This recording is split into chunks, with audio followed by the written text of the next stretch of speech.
Welcome to Pennsylvania in Focus. I'm Eliana Kernodle. The Pennsylvania Game Commission head resigned recently after his business relationship with several commission workers came to light. But it's not your regular tale of corruption. Joining me to tell us more is the Center Square's Pennsylvania reporter Anthony Hennon. Anthony, what's the story here? Yeah, so Bryan Burhans has been the executive director of the Game Commission for about 7 years now. But that came to an end on Monday as he submitted his resignation. Burhans has kind of gotten some heat from the legislature in recent months over the PGC hiring a lobbyist for $10,000 a month.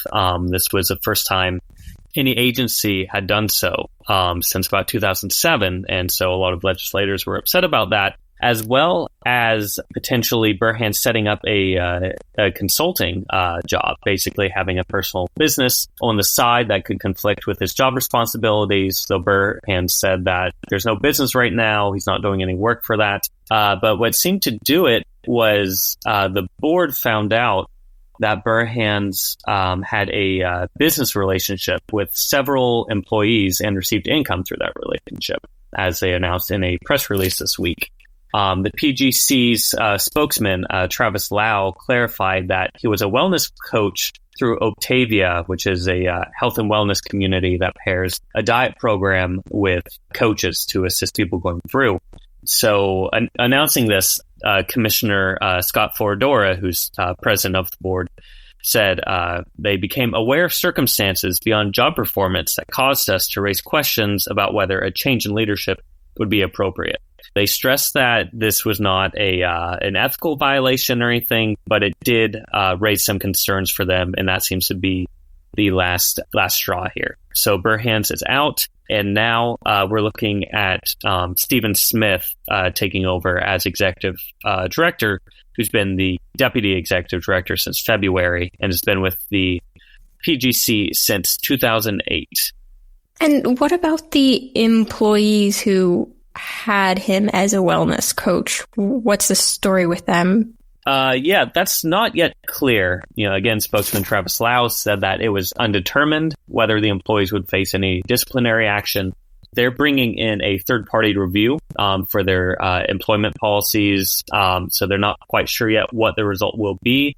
I think I'd be a little surprised if those employees came under any official disciplinary action, but this seems to be an issue where this was a little vague as to what's okay and what's not okay. And the PGC is getting some pressure to clean that up and, basically get some reforms through the door here.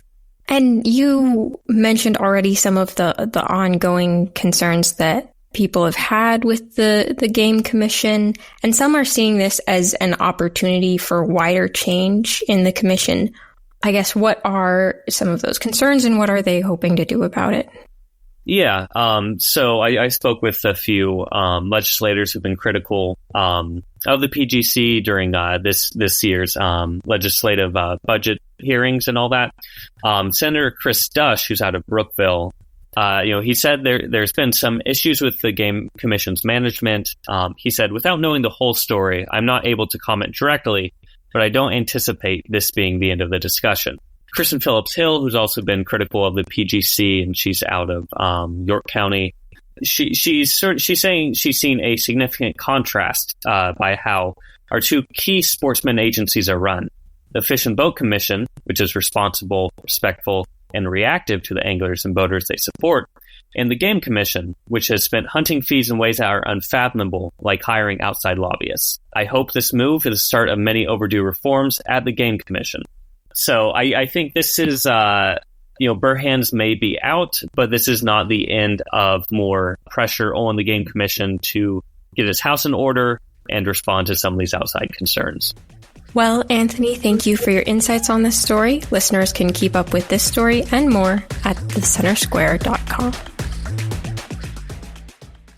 Do you care about classroom curriculum, transparency policies, and how your taxpayer dollars are invested in education, but you find it hard to cut through the partisan noise? Chalkboard News is bringing you straight news reporting on public K-12 education. We're talking news without spin. Chalkboard News publishes fact-based stories that make sense to parents, teachers, and readers who have skin in the game. Get this news delivered to your inbox for free by signing up at chalkboardnews.com. Subscribe today at chalkboardnews.com.